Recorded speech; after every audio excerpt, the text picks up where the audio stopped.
Le journal.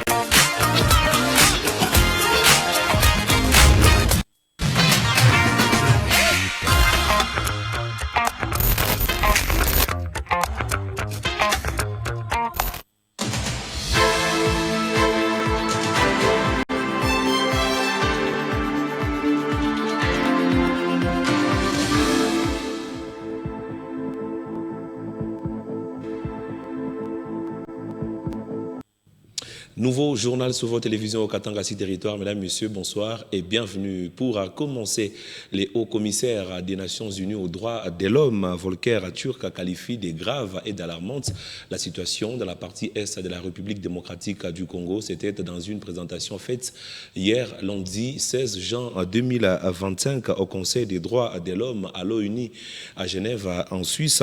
Il a décrit des violations atteintes aux droits de l'homme dans cette partie de la République démocratique du Congo. Émile Mouyaya revient pour nous peindre les tableaux. Chef des droits de l'homme de l'ONU a ainsi lancé un cri d'alarme sur la RDC. Alors que les affrontements continuent sans répit dans les provinces du Nord Kivu et Sud Kivu, la situation dans l'Est de la RDC est grave et alarmante. Selon Volker Turk, toutes les parties au conflit dans les provinces du Nord Kivu et Sud Kivu ont commis des violations ou atteintes aux droits humains, ainsi que les violations des droits de l'homme international humanitaire. La mission documente des violations et atteintes aux droits humains d'une ampleur et étendue effroyable. Il est très préoccupant que les affrontements continuent sans répit dans le Nord Kivu et le Sud Kivu.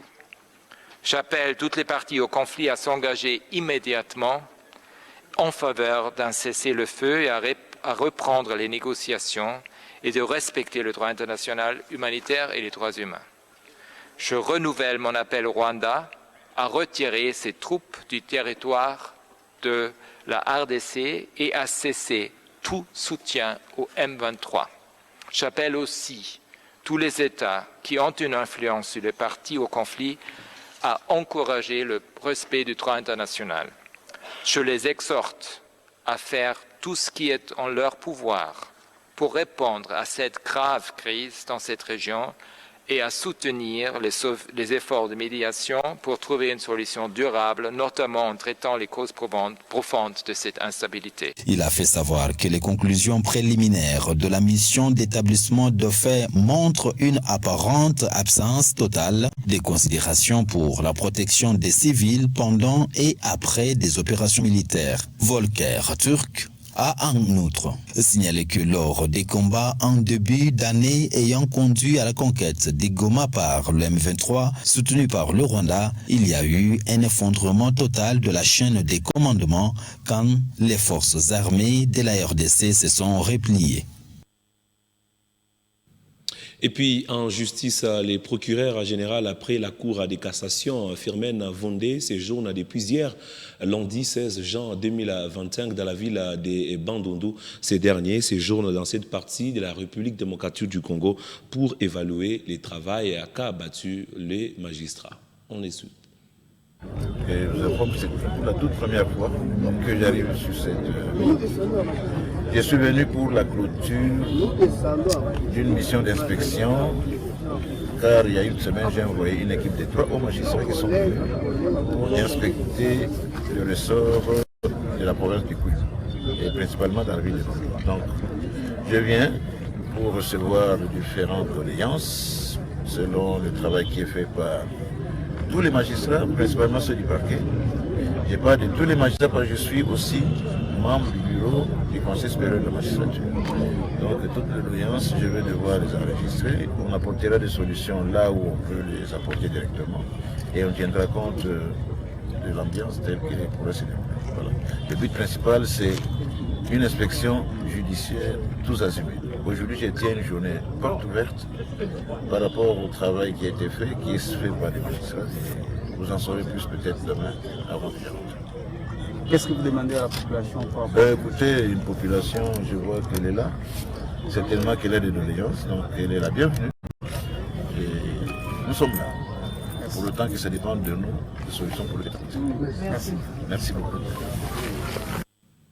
On parle transport à présent. Le vice-premier ministre, ministre national des Transports, Jean-Pierre Bemba-Gombo, a reçu hier, lundi 16 juin 2025, une délégation de la société DP World venue faire les points sur l'état de l'avancement des travaux de construction du port à eau profonde des Bananas. Nous sommes de la province du Congo au central. Au sortir de cette réunion, le directeur général de cette entreprise, Tarif El Farouki, revient sur la quintessence de cette rencontre. On l'écoute. Donc bonjour, nous avons eu l'honneur d'être reçus par son Excellence Monsieur le Vice-Premier ministre des Transports et donc avec toute la délégation de DP World qui est venue de Dubaï pour faire un point de projet très précis sur tous les avancements qui ont été effectués depuis le début de l'année, notamment depuis la signature du contrat de construction du port en eau profonde qui a lancé les grands travaux au mois de mars 2025. Donc nous avons effectivement complété la première phase des travaux de dragage avec grand succès et nous avons fait un état des lieux des prochaines étapes pour les prochains 6 à 12 mois à son Excellence le Vice-Premier ministre. Donc tout est en ordre et nous espérons délivrer ce projet le plus rapidement possible. Les prochaines étapes principales sont, on va démarrer les travaux de dragage avec une deuxième drague qui va venir sur le site dans les prochains 30 à 40 jours. Donc c'est une drague qui est en cours d'importation et nous avons également le constructeur qui commence toutes les importations des équipements pour les grands travaux du port en eau profonde de Banana. Donc comme nous l'avons exprimé à son Excellence, les travaux suivent bon cours, nous n'avons aucun retard et nous espérons pouvoir délivrer ce projet le plus rapidement possible. Nous n'osons pas d'échéance, c'est ce que nous avons dit à son Excellence, le projet sera délivré entre 18 et 20 mois ou plus tôt, mais on ne va pas aller au-delà de cette échéance. Le matériel, nous avons non seulement signé avec les plus grands constructeurs, nous avons également un ingénieur indépendant de renommée internationale, ainsi que nos ingénieurs de Dubaï qui sont spécialistes dans tous les plus grands projets en Afrique et dans le monde. Je vous remercie. Merci beaucoup. Et puis, en société, les auteurs des troubles à l'origine des incidents enregistrés les samedis derniers à Kisantou ont été arrêtés. Il s'agit des jeunes identifiés au nom des partis politiques UDPS et JUNAFEC. Ces jeunes sont considérés comme les principaux instigateurs des actes de perturbation de l'ordre public. Reportage. Les meneurs de troubles qui ont eu lieu samedi 14 juin à Kisanfou ont été arrêtés et présentés ce lundi 16 juin au patron de la sécurité en province, Roikama Mayondi Philippe, qui d'ailleurs avait donné ordre au service de sécurité d'agir le plus tôt possible et restaurer l'ordre dans cette partie de la province. Pour la petite histoire, ce sont les jeunes des deux partis politiques UDPS et INAFEC qui se sont affrontés, paralysant ainsi les activités à Kisanfou. Grâce à l'intervention de la police Fongo ADC. Ces fauteurs de troubles ont été maîtrisés et c'est le lieutenant-colonel Albert Tétécha qui a expliqué au ministre provincial de l'Intérieur, sécurité des institutions affaires coutumières, Roikama Mayondi Philippe, le déroulement de l'opération qui a conduit à l'arrestation de ces 18 inciviques, dont une femme. Très satisfait de l'opération menée son Excellence, Roikama Mayondi Philippe a ordonné la tenue en toute urgence d'une audience en flagrance pour que ces inciviques soient punis sévèrement selon l'esprit et la lettre de la loi. Qui s'en fout? En tout cas, s'il faut faire intervenir l'armée, moi intervenir Mounibambie, Ababa jeune bot. Pourquoi il dépêche, il n'a fait comment il bin tukani devant la loi qu'on est les membres de parti politique. Parce que vous voulez ta fujo, moi muta subir rigueur il y a loi, ma condamnation n'était pas au-delà de 10 ans. Hakuna mtu atatoka. Ana kotafuatilia, hakuna mtu atatoka. Mon commandant, ufanye nguvu sana mweke kimya mkisafu. Il s'est signalé que ces 18 fauteurs de troubles méditent leur sort entre les 4 murs de la police des Colosie en attendant la fixation de leur procès. On parle à sécurité à présent. Les forces armées de la République démocratique du Congo ont démenti hier, lundi 16 juin 2025, qu'un massacre de plusieurs civils a eu lieu dans les territoires des Moba. Nous sommes dans la province du Tanganyika, comme annoncé par Vital Kamere, président de l'Assemblée nationale de la République démocratique du Congo. Nathan Kalonda nous en dit plus. Les forces armées de la République démocratique du Congo ont démenti qu'un massacre de 318 civils la nuit du 14 au 15 juin dans le territoire de Moba, dont la province du Tanganyika, au sud-est de la RDC, comme annoncé à la veille par le président de l'Assemblée nationale, Vital Kamerhe. À ce sujet, les forces armées de la République démocratique du Congo portent à la connaissance de l'opinion nationale et internationale qu'aucun massacre d'une telle ampleur n'a eu lieu dans la nuit du 14 au 15 juin 2025 dans le territoire des Moba. L'information sur les prétendues 318 personnes tuées, rendue publique sans vérification préalable, est fausse et dénuée de tout fondement. En effet, faisant les bilans sécuritaires du territoire, la société civile locale a plutôt stigmatisé l'activisme du groupe armé Mutono, à la base d'une dizaine de morts depuis 2024 au groupement Maseba dans la chefferie de Kansabala en territoire des Moba. Les forces armées de la République démocratique du Congo demandent à l'opinion de ne pas céder à la désinformation, la manipulation et l'intoxication véhiculée par les personnes mal intentionnées dans le but de nuire à leur crédibilité. Elle dénonce également la récupération de cette fausse information à des fins politiques et propagandiste. Lors d'une séance plénière à Kinshasa, Vital Kamerhe avait annoncé que 318 personnes avaient été assassinées à Moba par des miliciens sur la base d'un rapport transmis par le caucus des députés de la province, mais ces bilans a depuis été rectifié. Dans un communiqué officiel signé par le chef de cabinet du rapporteur de l'Assemblée nationale, les parlements ont reconnu une erreur. Après vérification, ce nombre de victimes communiquées au président de l'Assemblée nationale est erroné selon ce communiqué signé par Philibert Kaniki Sumbai, chef de cabinet du rapporteur de l'Assemblée nationale. Dans le même registre, retenez que la première ministre de la République démocratique du Congo, Judith Suminwa Tuluka, a reçu en audience hier, lundi 16 juin 2025, une délégation des originaires de la province du Tanganyika. Au sortir de cette audience, les députés originaires de cette province de la République démocratique du Congo ont donné les mobiles de leurs échanges. On les écoute.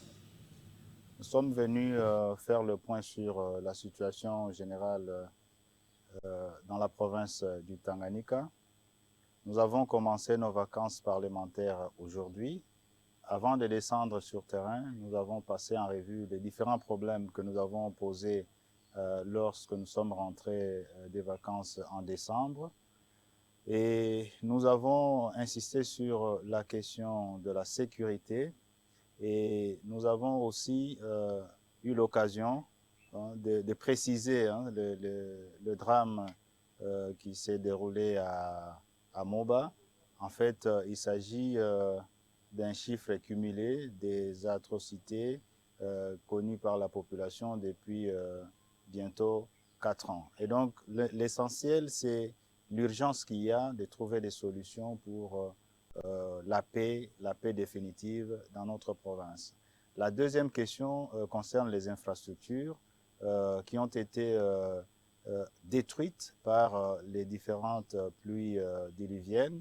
La réhabilitation du port de Kalemi, du boulevard Lumumba, le port de Moba, de Muliro, la ville de Kabalo, et la ville de Kongolo, et bien beaucoup d'autres problèmes. Et sur le plan social, il a été question du problème de l'ancienne société Filtizaf,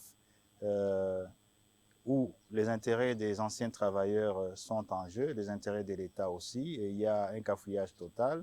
Nous avons donné le point de vue de notre caucus et nous avons vu la Première ministre très déterminée à trouver une solution le plus rapidement possible à l'issue de la commission mise en place par son Excellence, le Président de la République.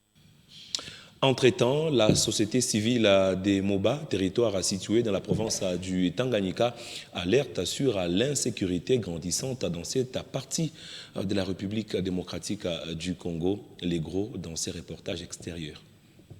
Les éléments soi-disant de l'autodéfense sont accusés de continuer à semer l'insécurité dans le groupement Mindi et dans une partie du groupement Kasokota, Lumulungu, Malibu, Kansabala, Kayobe, Impala Au cours de cette semaine, les cultivateurs avec les habitants de certains villages dans cette partie ont abandonné leurs champs et quitté leur village pour la raison de leur sécurité suite à la visibilité des mouvements des éléments armés des arcs et des flèches sous l'œil impuissant de l'État congolais qui ne prend pas de mesures importantes pour établir son autorité dans ces endroits. Chose condamnée aussi par la société civile. Tabou Léon, porte-parole. Des actes qui sont posés par les soi-disant autodéfense et éléments, ce sont des actes que nous condamnons, des actes nobles que nous devons enregistrer dans notre territoire de Moba.